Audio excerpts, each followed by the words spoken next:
sorority. She is speaking from Pathways, number 3, on leadership development. She will also be speaking.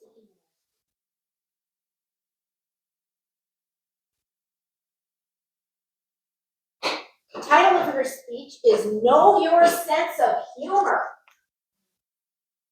Know Your Sense of Humor. Mehran Sorori.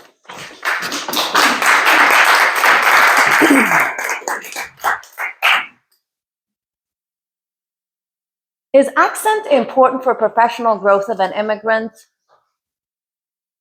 No, unless it's British. Then that's important.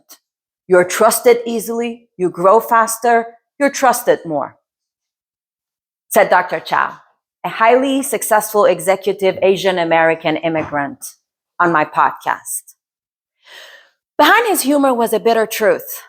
Accent bias exists. And in communities as diverse as ours, it is impacting many people we know, our friends, our colleagues, even ourselves. According to research, people with non-native accents are perceived to be less skilled, less educated, and less intelligent.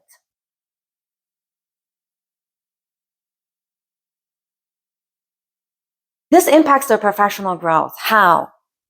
Well, if you're a hiring manager and you're not aware of that unconscious bias, and you're presented with a job seeker that has all the qualifications, but you have that bias running behind your mind or back of your mind, you might not give them a fair chance in a job.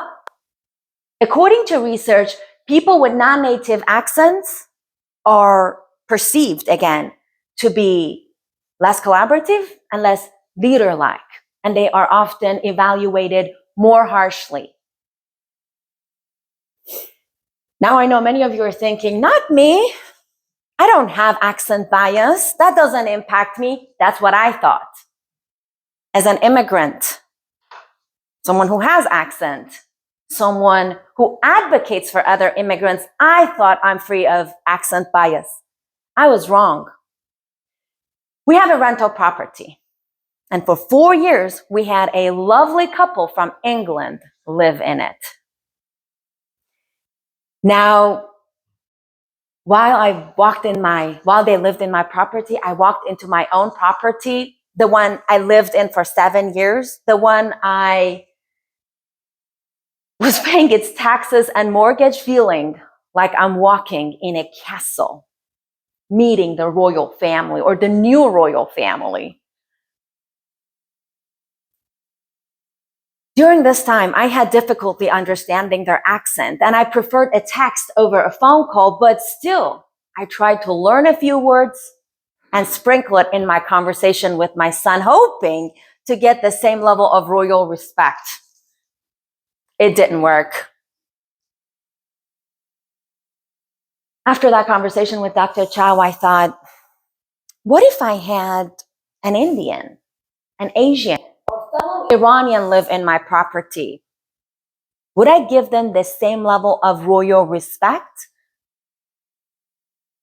Would I learn a few words from them and use it in my daily conversations? Or would I try to correct them and help them improve their language? And worse, would I even mock them behind their back, as I'm sure many of you have seen on TV? Now, accent bias doesn't only impact immigrants.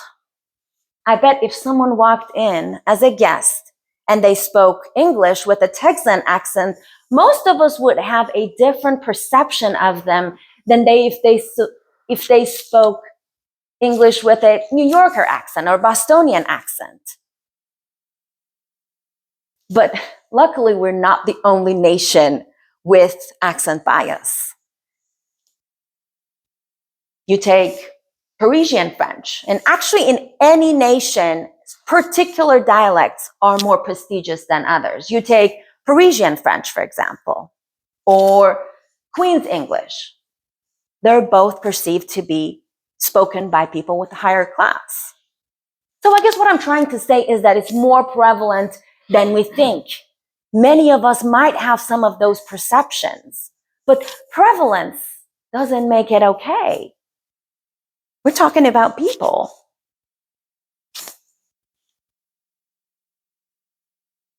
And perhaps many of you agree that it's a bit unfair to assess one's intelligence level, education, or their leadership ability based on the way certain muscles in the mouth are developed.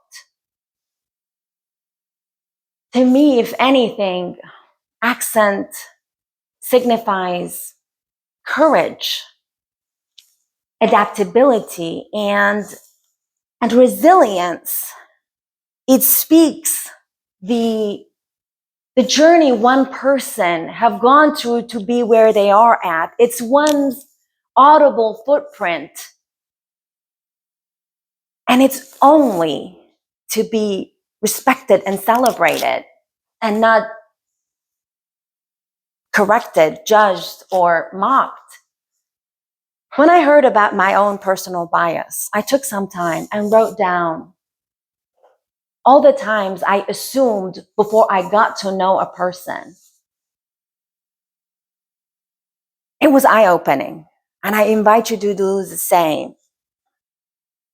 Regardless of where you're from, take some time to write down what biases do you hold toward certain accent or all accent, Texan, New Yorker, Bostonian, Asian, Chinese, in fact, Japanese, Spanish, Iranian. Take some time to write down those assumptions and see how are they impacting your decisions? And how are you impacting someone else's life possibly? And moving forward, what are you willing to do differently? Because whether we're from Texas, California, Japan, or Iran, our accents are part of our identities and only to be respected